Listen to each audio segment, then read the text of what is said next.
Right, everyone, we'll go ahead and get started now. First of all, welcome and thank you for joining us. My name is Mariah Engel and I'm the marketing manager here at MentorMate, and I will be moderating this conversation on AI governance today. Before we dive in, just a couple of quick notes. This webinar will be recorded and we will have time for a Q&A session towards the end of the webinar, so please feel free to add any questions that you might have into the Q&A section and we will get to as many as we can. For those of you that might not be very familiar with MentorMate, we are a global digital consultancy that combines design, strategy, and engineering to create customer-centric digital solutions for our clients.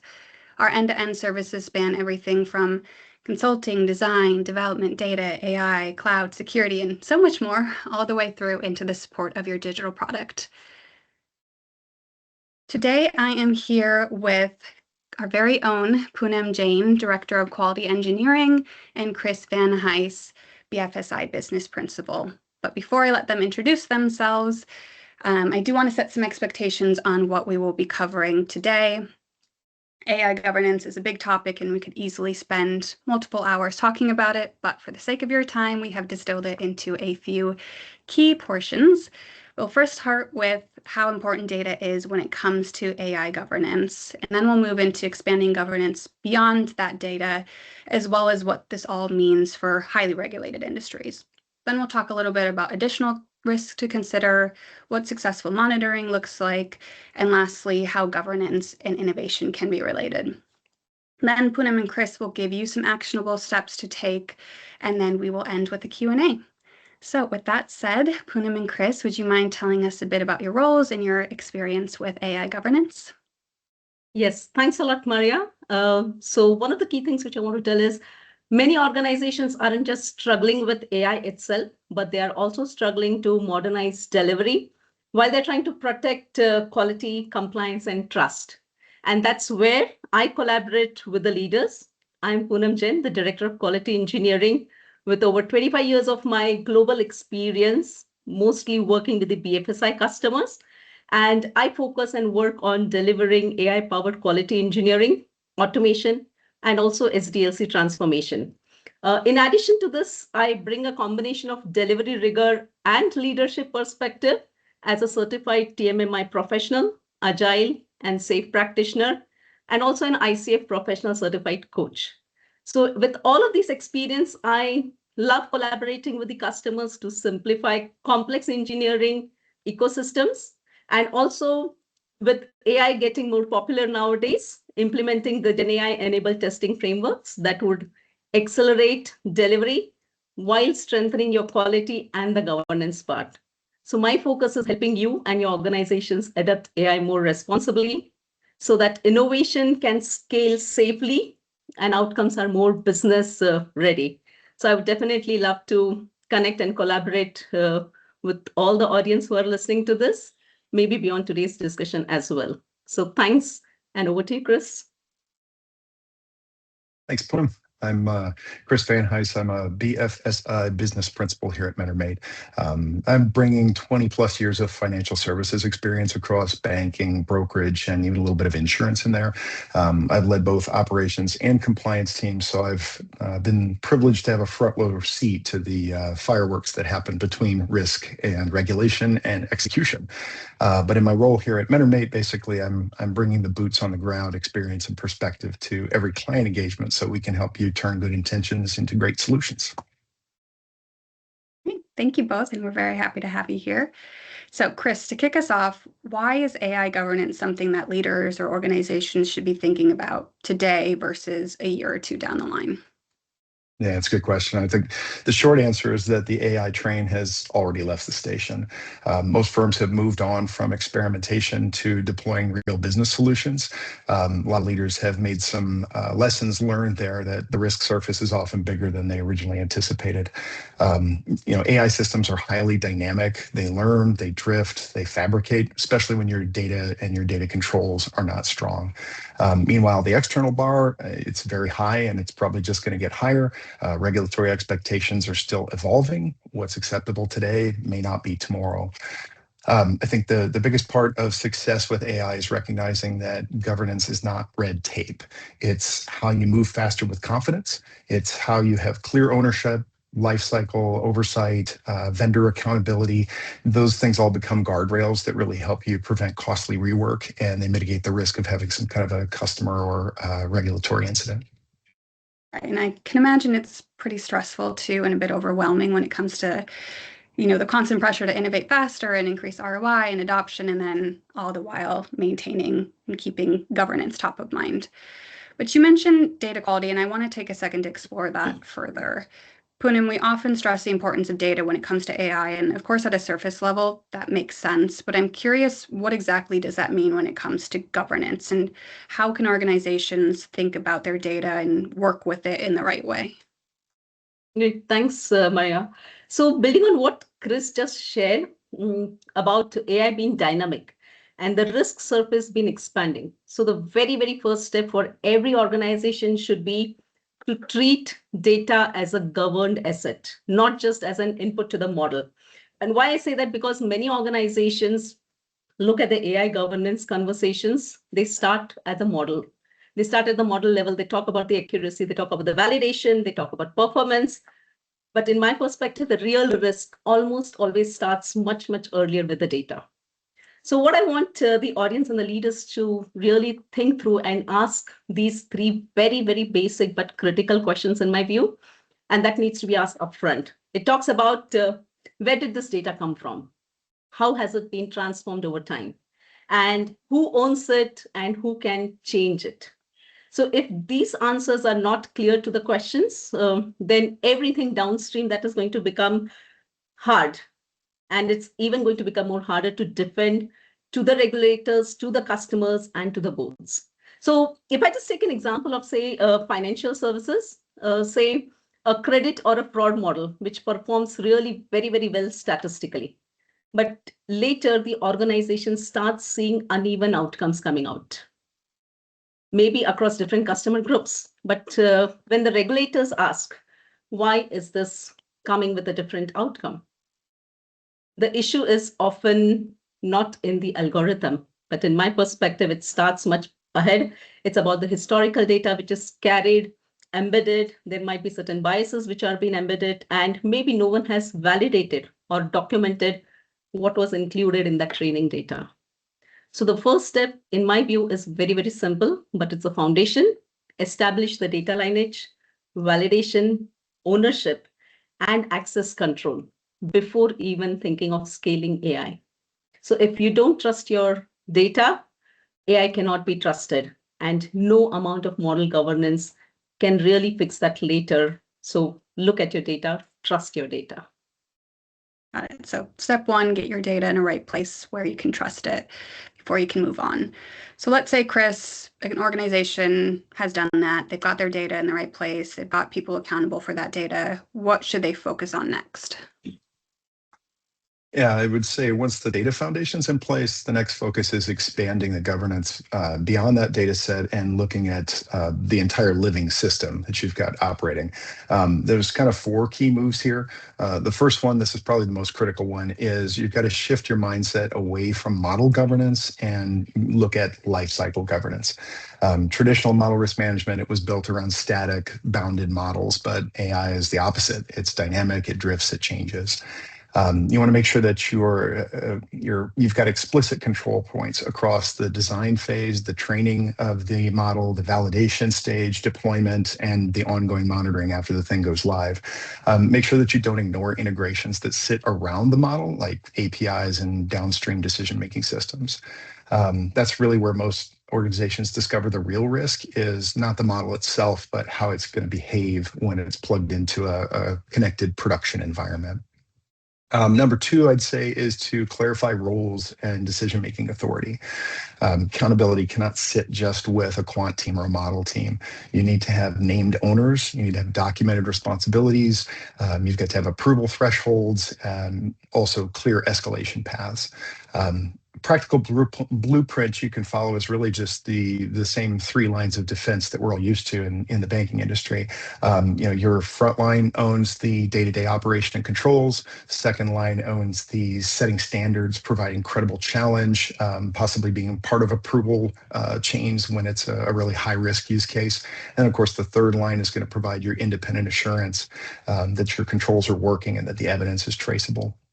I think it also helps to name a final authority, whether that's an individual executive or a committee, to make sure that responsibility is not getting diffused across multiple teams. Number 3, I think, would be making sure that you extend controls to your vendors and your platforms. You got to treat third parties as being inside your boundary, not outside. They wind up shaping outcomes pretty dramatically in an AI situation. Make sure that you've got transparency, that you've included clear contractual obligations.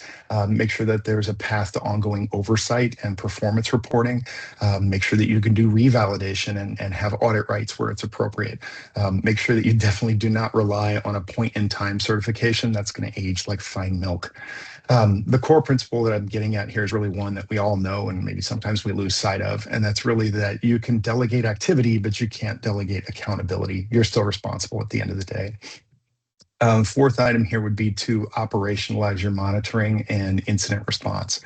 Models are going to drift, performance is going to degrade, and so you need to have monitoring that isn't just looking at internal technical KPIs, but also looking at business outcomes. Watch for indicators of bias or inconsistency. Take an approach that assumes that an incident is going to happen. At some point, something's going to go wrong. So in advance, define what's going to trigger an investigation, who is responsible for escalating that, and how do those lessons learned feed back into retraining the model and updating your controls.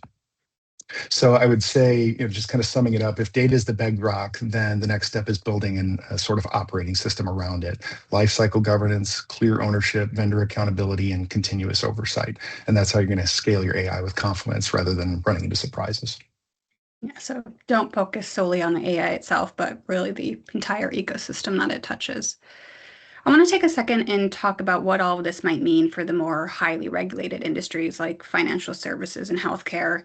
Everything you both have said thus far is applicable to any industry, but I'm curious, Poonam, if there's any extra considerations that highly regulated industries should consider.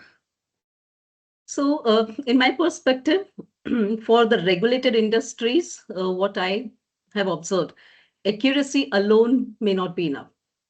So there are 2 more things that leaders must keep in their mind. The first one is explainability, and the second is having more meaningful human authority. So when regulators or when your customers, or even to that matter, even boards, they all ask different versions of the same question. And that is, why did the system make this decision? And who can intervene if it's wrong? So explainability is not just a technical feature, but it is what I think is a communication discipline. And the explainability and the explanation must have these 3 aspects. The first one is consistent, which means the same question should always produce the same answer, so results can be trusted and relied upon. The second is the understandability, which means the outcome should be easy to explain and understand, not only just by the data scientist, but also for the business, for the leaders and the users. And the third one, which I think is another aspect, is defensible, which means the decisions should be strong enough to stand up to the scrutiny from the regulators or from auditors or internal review teams. So if an organization cannot clearly explain the outcomes, it creates a lot of compliance risk, even if the model performs well. So let me just take this example of an healthcare industry. So what I've observed, or what in my perspective, is that the AI may be influencing the support, the diagnosis support that it's giving. It can also be helping with the prioritization of the operational activities. But a clinician must be able to understand why the AI made a recommendation. And they must have the authority to override it when the context or the judgment has been set or when that has been required. If just imagine if the staff is just saying that, you know what, I don't understand what the system has said. That's what it has given me. And in my view, that's a governance failure, because if you're not able to explain, you are at a risk. And even in banking industries or insurance industries, any adverse decision must be explained very clearly and consistently. So the generic explanations or the black box logic will not really meet the regulatory expectations, regardless of the accuracy. So for regulated industries, in my view, explainability and human authority are not any optional features, but they are the core governance requirements. And that's what I want the leaders and the audience to really think through and start reflecting upon. So best practice, always be able to explain the why and the how, which I'm assuming too, not only then adheres to the regulatory requirements, but probably that explainability just gives additional peace of mind to the organizations in general, right? So Chris, on the topic of rules and regulations and compliance, I'm assuming there are probably additional risks that we'll need to consider, especially when it comes to working with data. Yeah, I think that's absolutely right. It's a pretty important note that you're making there. Having the right data is just the start. I would probably create 4 buckets into which I'd put the additional risks. The first bucket is going to be provenance and lineage. So you need to know where the data is coming from, how's it been processed, what transformations have been applied, who's touched it along the way. Otherwise, it becomes really hard to defend the integrity of the model down the road. Number 2 would be privacy and security. Of course, AI systems are trained on really large, often very sensitive data sets. Excuse me. Weak access discipline is going to create a situation that undermines every other control that you have in place. So you've got to have role-based permissions, audit trails, need to have your monitoring in place so that you can detect any unauthorized access as soon as it happens. Also need to make sure that your vendors have the equivalent levels of controls and that you've got contractual transparency on who can access what data. Number 3 is going to be bias. And I think Poonam touched on this a little bit earlier, but your historical transactions, your claims data, your operational data, that can embed past inequities. If you're not identifying that and addressing that pattern before you train the model, you're basically just going to get skewed outcomes that are going to potentially cause some regulatory issues or some reputational risk for your firm. The last item then would be data drift and degradation over time. Even if you start off well, data quality can deteriorate. Your distributions can shift. That's going to increase the risk of fabrications, and critical monitoring becomes ongoing monitoring becomes a critical safeguard for that. Mm-hmm. So let's say, again, take, for example, an organization's got the data in place, they've addressed those risks, they put together their quote-unquote AI team, they can explain why the model is working the way it is, and then they're ready to deploy it. So Poonam, I'm curious, what does effective monitoring and risk management look like post-deployment? That's really a very interesting point, because this is where I feel the AI governance really begins to diverge from the traditional risk model or the model risk management that we do. So as Chris had outlined, governance needs to cover the full AI lifecycle. What I will talk about is also kind of slightly touch base upon is how governance actually shows up once AI is deployed and it's live in the environment and you're operating day to day.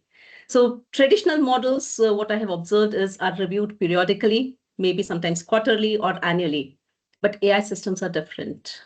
They learn, they drift, and they operate in more constantly changing environments. So once AI is in production, the effective oversight is less about adding more controls, but what I have observed, it is more about how the organization observes, decides, and responds in the real time.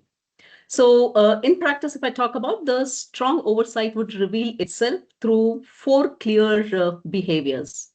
The first one is about continuous monitoring, and continuous monitoring becomes visible into the AI behavior. It's not just performance. So leaders should be able to see how the outcomes are shifting, whether complaints are increasing or there's a change in pattern of the complaints, or whether there is an override rate, which is much more higher and it's increasing day by day, or whether fairness signals are drifting away. So the goal is not about being perfect or looking for a perfect accuracy, but in my view, the goal here is about early visibility. So where you surface signals in near real time. So it's not just about months later, but it is something which is happening in the present moment and you are observing it on a day-to-day basis. The second aspect here is about thresholds. And thresholds are very important because, in my view, they help about decision clarity. So monitoring alone would matter more if everyone knows exactly when something requires an action. So when a signal is crossing a particular threshold based on the agreement that the team has had, there should be no hesitation about who is investigating it, who is looking into it, who is escalating, and what's happening next. Because this clear threshold will prevent the risk from integrating simply because no one here is sure about what's seriously happening. And when the threshold is crossed, they have taken things a little seriously to understand what's really happening into the system. The third behavior, which I think is the most important aspect, is the human involvement, which becomes more actively questioning rather than becoming into a passive mode.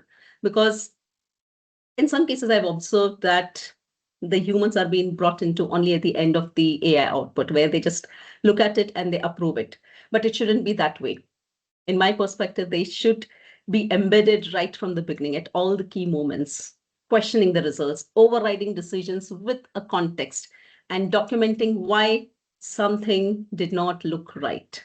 And that then gets fed into the system so that your model, your system is being trained. Because when it's captured and fed back into retraining, the improvement governance moves from theory to more measurable impact. And finally, the most part of the things which I have always spoken about is about incident readiness. So incident readiness in reality is about what I call it as organizations' muscle memory. Because when organizations are mature, they assume AI incidents will happen. And that's what even Chris had kind of briefly touched upon. But the difference is how prepared are you when they happen? So when something goes wrong, teams shouldn't be just improving, but they should already have process on how to escalate, how to communicate, how to turn that incident into a learning and strengthen their system, which is going to be very important in the future of how their model would be performing. So while governance defines the framework, the effective oversight is revealed through everyday behavior. So how quickly the signals are being seen, how clearly can you make the decisions, how confidently humans can challenge the AI outcome, and how calmly, which is the most important aspect, the organizations would respond when something goes wrong. So these are the things which I would really want each one of you to think about and see, are you really looking at these parameters when you implement AI into the live production? Right. Yeah. Preparation is a key piece of the puzzle for sure. I know there are probably a lot more under the hood types of topics that we could discuss, but I do want to shift gears slightly and talk about where innovation falls amongst all of this. So usually when we hear the word governance, we think of rules and regulations and controls, and I don't think we instinctively think about innovation. So Chris, I'm curious if you have any thoughts on that. Yeah, I think I can empathize with that. Governance is a wet blanket, right? I understand that reaction. It's governance has historically been in a situation where you've got extra steps and extra documentation and extra friction. With AI, though, I think the reality is kind of the opposite. Strong governance is actually what's going to enable innovation so that you can scale safely and quickly rather than stalling out at the first sign of trouble. The first point I would make is that AI is not like traditional software. It's probabilistic, and so the behavior changes as the data shifts inside. So the cost of getting it wrong isn't a simple bug fix and a few lines of code. It can cause major customer harm. It can cause negative reputational impact. You can even wind up in a regulatory enforcement action. The thing is that you go through a pilot right before you release the system, but all that pilot is really proving is that the system works in a small ring-fenced environment. Good governance is going to give you the ability to make that reliable, controllable, and defensible when you roll it out at the enterprise scale. And that's really what's going to allow your leaders to have faith and confidence and keep investing in newer, innovative solutions. I think second, good governance is it's not about saying no. It's about creating clarity. I think it's about who owns the system, what decisions are acceptable, what risks are you willing to take, what evidence do you need to have before you take this thing to scale. And that clarity removes friction because it's actually allowing teams to stop guessing about what their legal teams, their risk and compliance teams, their leadership teams are going to want to see out of this thing. Consistent processes also reduce rework. I touched a little on this with the organizational muscle memory, but basically you're avoiding the hassle of building something, putting it online, and then taking it back offline because you realize you missed something. Third, I would say that governance is going to accelerate work with third parties. Again, kind of this muscle memory thing. Most AI capability is coming from third parties these days, at least in part, with cloud platforms, foundation models, data services, et cetera.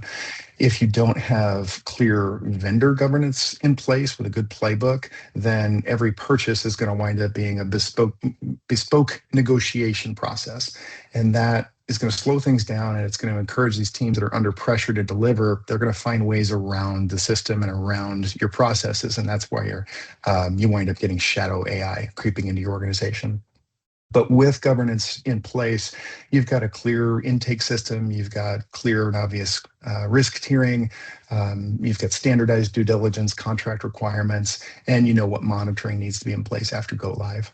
That reduces the rework, it shortens the decision cycle, and it lets teams adopt new vendor capabilities confidently because everybody kind of knows what the rules of the road are.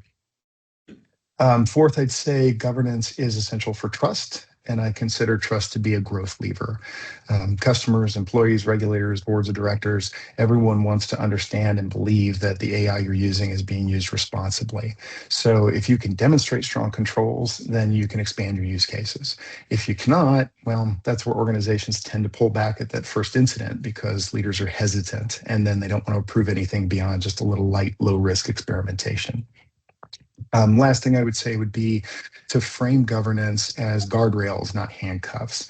Guardrails are defining the safe operating space, and inside that space, teams can move really fast.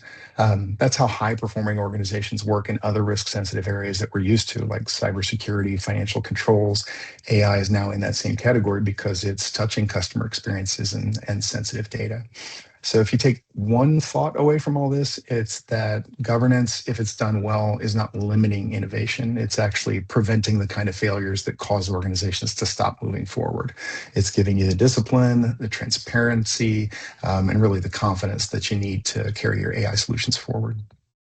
Right. So in other words, you kind of have to perfect the base recipe before you can start experimenting with new flavors there.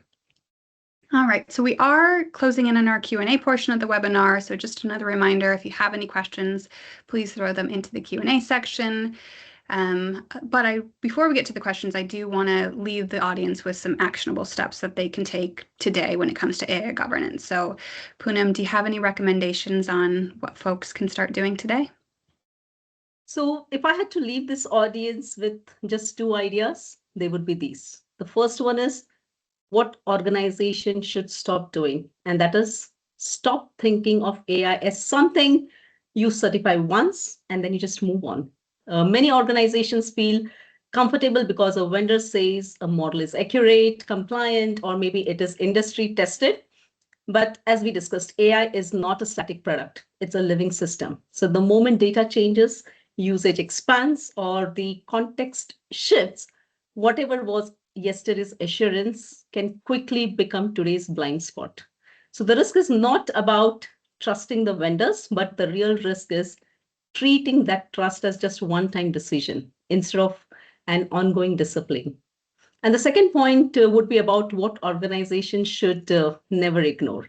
So the early warning signs, as we have been discussing, of AI risk rarely look dramatic. Yes, they don't look dramatic. So they don't show up as system failures or maybe headline or maybe news in the system, but they show up as very small signals. And they are like, if you observe humans overriding AI a lot more often, where teams are hesitating to even answer or explain why this decision was made. You have your customer complaints increasing. There's a change in pattern of the customer complaints. It's not just about the volume, but also how the outcome is shifting without a clear technical reason. So all of these aspects are not just operational annoyances, but they are governance signals.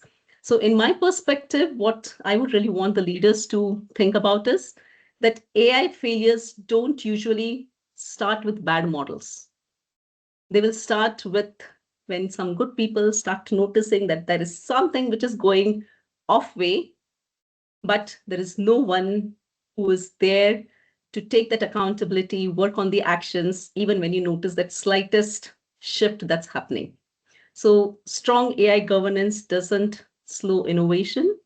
It will create more visibility and ownership. So small signals corrected early will keep you away from a damage which is done later. Thank you, Poonam. And Chris, is there anything that you want to leave the audience with today? I think if I had to pick one thing that financial institutions need to be doing immediately, that would be a focused AI gap analysis. In practice, take an honest snapshot of your current state and compare that to the target state that your regulators, your boards that you're expecting to see. Take an inventory of the AI that you have in production, but also take a look at what's in the pipeline. Make sure you're looking at your vendor supplied tools and then map each of those use cases to the governance controls, again, across the full life cycle, from design and training all the way through deployment, monitoring, change management, retraining, all of that.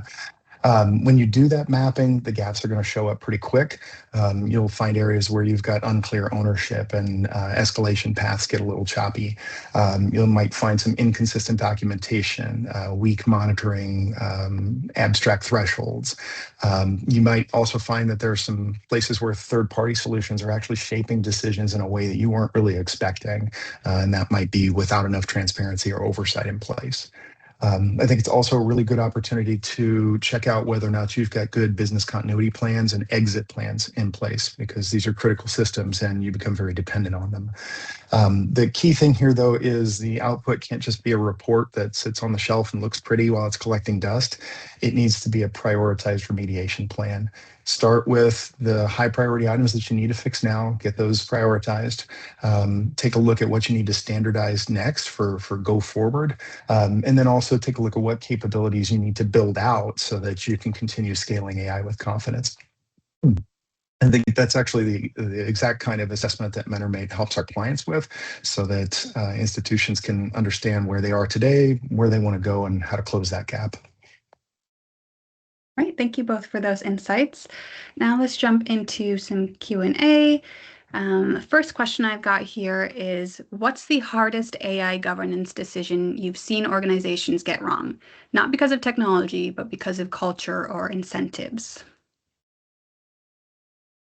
So if I can add something out here, so what I have seen is rewarding speed and outcomes, but not responsibility, is one of the things where it goes wrong, because many organizations start incentivizing teams to ship AI quickly, but they don't reward raising concerns, pausing the deployment, or challenging the results. So that creates a culture where early warning signals are ignored. And the hardest decision for the leaders would be going wrong and failing to align with the incentives with safe, accountable AI usage. And here, culture would always win over policy, if that's what gets it to. So that's my perspective out here. Another question we've got is, how do you balance speed to market with governance rigor when business teams want to deploy AI faster than governance bodies can realistically review it? Yeah, I'll take that one. I think one approach to that is to make sure that your governance is scaling with the use case, right? And don't take a one-size-fits-all approach. If you're trying to apply the same level of scrutiny to every single platform, like, for example, a marketing decision-making system probably doesn't need the same level of scrutiny as a credit decisioning system, obviously. So make sure that you've got those points involved where you can scale the governance to fit the solution that you're looking at. When you do that effectively, then you have the ability to move with a little more agility and make those decisions a little bit faster. Yeah, thank you, Chris. I've got kind of a comment too. Besides all that's been discussed, another challenge is interoperability and AI getting seamlessly integrated into EMR and workflow rather than being standalone. So either of you have any kind of feedback to that comment? So if I can just add my perspective out here, because I think that's really a fantastic point, and I think it's a real challenge that's being faced about. But in my perspective, AI would create more value only when it fits naturally into this existing EMR and the clinical workflows, and not when it sits as a standalone one tool that the clinicians would have to remember to check. So in my perspective, the key is to design AI in more as a workflow assistant and not as a separate system, which means you're integrating AI right from the beginning into all your EMR screens clinically, and also making the decisions at that point or in that moment. So that's how I would look at it. Chris, anything that you would want to add on? No, I think that covers it pretty well, Poonam. Thank you. Yeah, now we've got a question more about kind of metrics. So in an AI governance dashboard, let's say, which are top of mind must-have top 5 KPIs and KRIs to consider?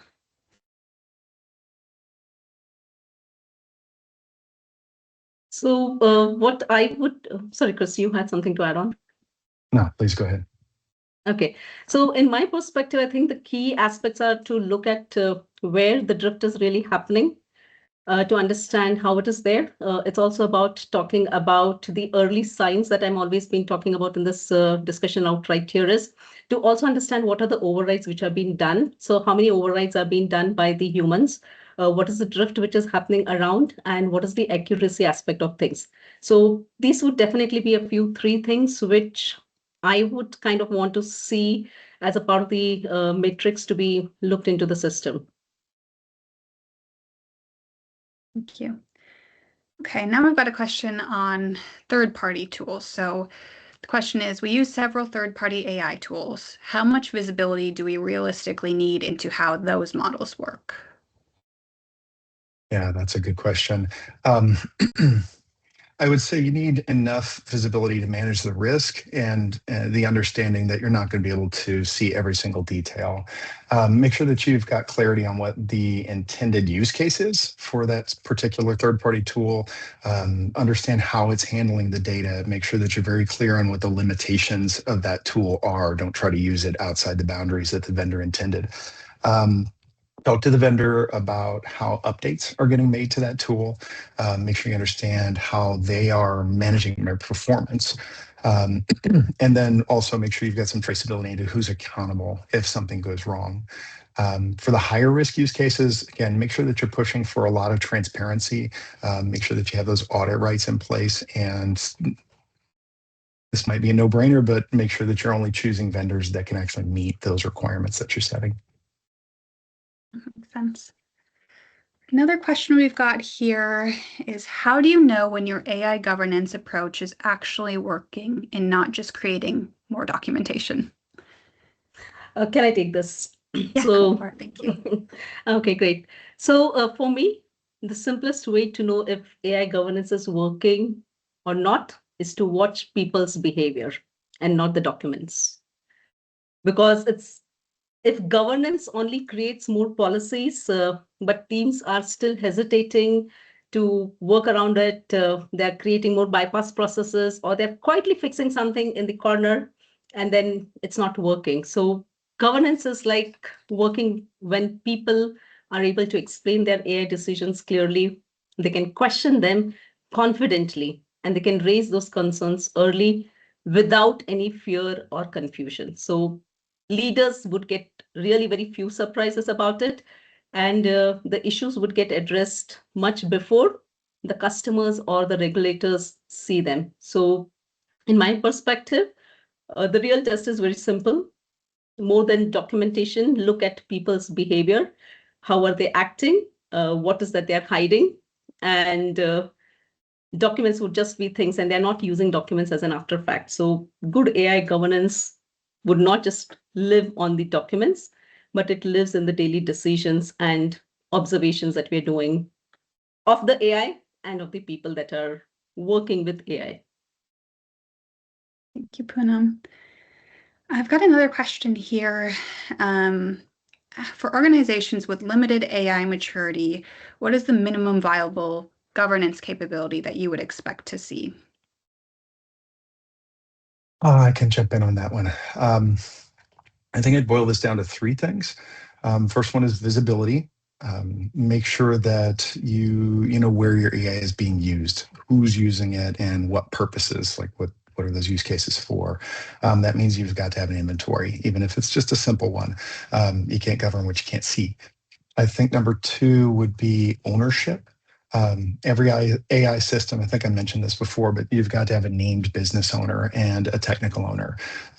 You can't just point to the data team or the quant team or the model team and say, yep, they built it, so it's theirs. You need an individual person, or final accountability can live with a committee as well. I think third would be basic controls at the edges. Data quality checks in place before your models are trained. Make sure that you have human review anytime you've got a material or a high-risk decision. And make sure that there's metrics in place to detect when things are going wrong, like Poonam talked about with the KRIs. If you've got those three capabilities, then I think that's a pretty good foundation. I've got another question here about kind of vendor involvement. So how do you recommend handling AI that's embedded inside larger vendor platforms where they have limited transparency? Poonam, do you want to take that one? Yes. So when we talk about AI, which is embedded inside the vendor platforms, the key is to govern the outcomes. And it's not just about the technology aspect. So even if you don't see the model internals, what I would say that you should still ask the vendor to explain how the decisions have been made, share the performances, and if there is any bias monitoring results or any support audits when needed can be provided. Like if I take an example, if a vendor AI is helping you to prioritize certain cases or some things, you should be able to see why certain cases were being prioritized or ranked higher and why others were being lowered ranked. So if you're able to track that pattern, the changes over time would really help you to understand how your AI has been working. And the very important point here I want to bring is that, and which Chris has also mentioned earlier, it's about you can outsource the tool, but you can't outsource the accountability, the responsibility. So even if the AI is affecting your customers, responsibility still stays with the person who is implementing the AI. So governance must focus on the visibility, monitoring, and the clear vendor expectation. So that's how I would look at this aspect. Wonderful. All right, I think we've got time for one more question. And Chris, I'm going to give this one to you. It's banking related. So in banking, we already have strong model risk management in place. What gaps should we be looking for when it comes to AI specifically? Yeah. Watch for those life cycle and change management gaps, right? Where your traditional model risk management maybe hasn't expanded to the AI paradigm. Make sure that you recognize AI can drift and it can be updated either internally or the vendor's algorithms can change. It's going to behave differently with different prompts. The ways that you integrate it in different contexts, how your users implement it in different workflows. So check your controls to make sure that you have ongoing monitoring in place. Be very careful about your versioning. Understand when and where data drift is happening. I probably sound like a broken record talking about third-party oversight, but make sure that's there. And I think one more thing that tends to get lost is how you're testing for bias and fabrication risk in a real-world use case, not just at a validation or a pilot exercise. Great.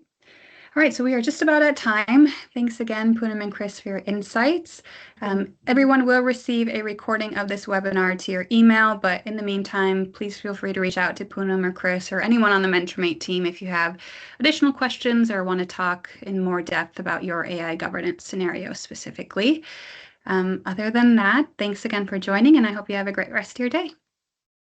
Thank you.